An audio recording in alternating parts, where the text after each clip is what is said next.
was 7 years old when I moved to the UK with my mother.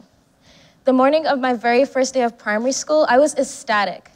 I put on my uniform, pulled my braids back, put on this nice white cotton headband, put on these pretty pearl earrings, and for the finishing touches, I put on this very shiny, very cheap clear lip gloss. I was ready. Now, this is a picture of my sister, not on our very first day of primary school, but it's the earliest one that I could find. When I arrived to the school, it didn't really dawn on me that I would no longer be surrounded with a bunch of people that looked like me, like I was back in the Caribbean. I was in so much shock when I walked into the classroom to find out that I was the only person of color in my class. But later that day, when I was walking around getting to know more and more people, getting more familiar with the faculty, I later found out that I was the only person of color in my entire school. I imagine they weren't very used to seeing someone that looked so different either. I received a lot of questions about my hair and why my skin wasn't the same color as theirs. But one thing that I will never forget on that very first day of second grade was in the middle of my English lesson. I was sitting in a little reading circle along with the rest of my 30 classmates. It was my turn to read, and in the middle of while I was reading, one of the boys asks me, "Are you pretty where you come from?" Hello, my name is Jade Hodge, and I've always been relatively confident in my aesthetics. We hear every day, it's what's on the inside that counts, that an exceptional personality and spirit is far more superior than our physical counterparts. Yet it is somehow in the majority of our superficial nature to create a repellent around ourselves once we encounter someone or something that we find physically unappealing. Gordon Patzer, the author of The Physical Attractiveness Phenomena, published in 1985, he has concluded 3 decades of research on physical attractiveness. He states that human beings are hardwired to respond more favorably to attractive people.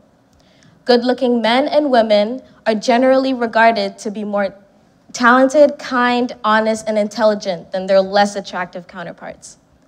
He continues to say, controlled studies show that people go out of their way to help attractive people of the same and opposite sex because they want to be more liked and accepted by good-looking people.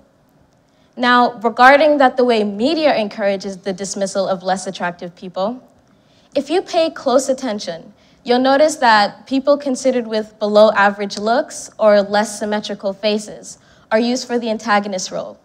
And I'm not talking about the very good-looking supervillains in Marvel or the Avengers series. For example, does anybody in here watch SVU or Criminal Minds or anything like that?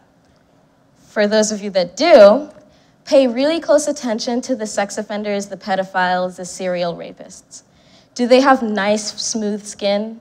Is their face symmetrical? Do they have a winning smile? Probably not. Sometimes it's not just the media's influence either. Even studies of babies show that they will look longer and more intently at attractive faces. So when we tell adolescents or even younger sections of today's youth that looks don't matter, that's not 100% true, because how harshly the world decides to treat them will most likely depend on whether or not they're regarded as physically attractive. So, what is the point that I'm trying to make? What do I want you to understand about beauty? How might I enlighten you? Does beauty equal attractiveness? Does attractiveness equal beauty? Have you ever thought to yourself that maybe you need to redefine your understanding of beauty? My previous facts and statements consisted of the words attractive.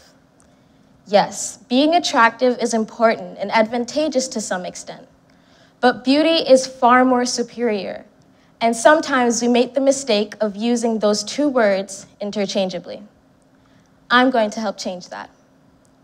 Beauty can be a form of behavior, as well as many other human aspects that have absolutely nothing to do with the way that you look.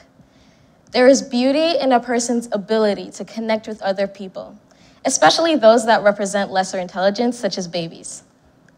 If you can empathize and connect with people on an intimate level, bring out the utmost happiness in those around you, and display a noticeable amount of intelligence yet modesty, that will overpower whatever level of physical attractiveness that you may conceive. For example, ladies, have you ever looked at a guy or a man and thought to yourself, meh, But then you see him being so nice with the baby, making them laugh, having fun, and then think, you know, maybe I judged him a little bit too much before. He's actually kind of good looking. Well, if you haven't, I have definitely. Beauty stretches way farther than most of us give it credit for. There is more within a human being than the size of their lips, the length of their hair, the whiteness and straightness of their teeth, the color of their skin. Open your eyes, people. Forgive me. Open your ears, open your minds, and open your hearts. I bet you're wondering what I said to that boy who asked if I was pretty back in the Caribbean. Well, I looked around, completely numbed by the question, confused, as if there was anyone else he could possibly be talking to. The teacher opened her mouth, but before she could intervene, I said, I don't really know, but I guess not, I think. Nobody really cares. And he says, well, I think you're pretty. And I say, really, why is that? And he says, because you look different. I never understood what on earth he was talking about. All I took from that situation at the time was, ew, cooties, a boy thinks I'm pretty. That was until recently, when I sat down with one of the faculty members at my school.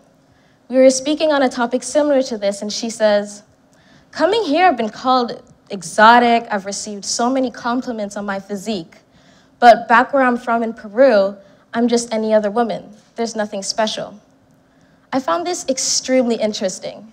She is constantly being complimented based on her ethnic differences.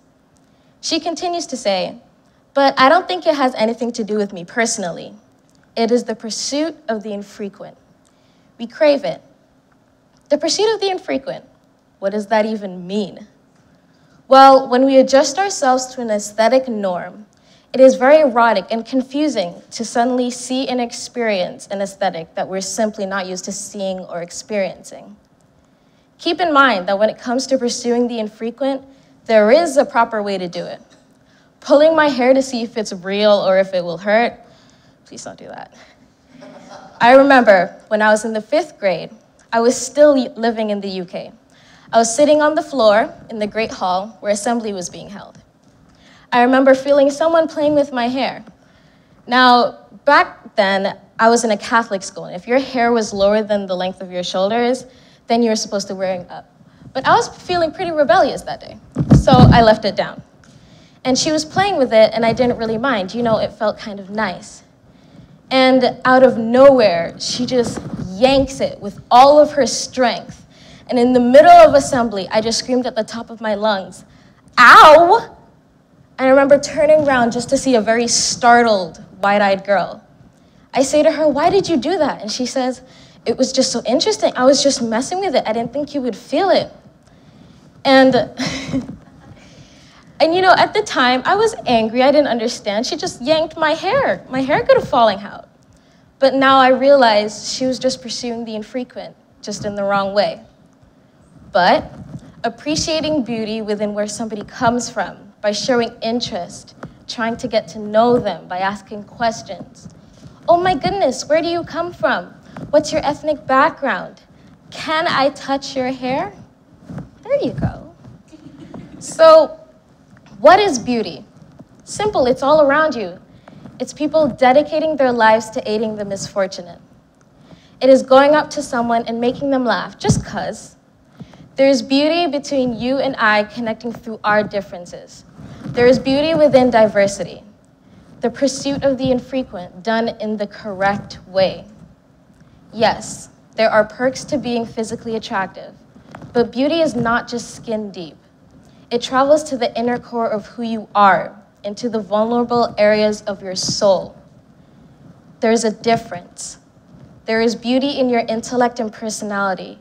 There is beauty in where you come from. So what if looks do matter? God never makes mistakes. So whatever insecurities that you may have, they are the exact same things that make you different, therefore make you beautiful. So learn to love them. I will constantly be changing my definition of beauty, because as I grow and I meet more people and I learn about the beautiful complexity of beauty, so I will ask you one more time, have you changed your definition of beauty? Thank you.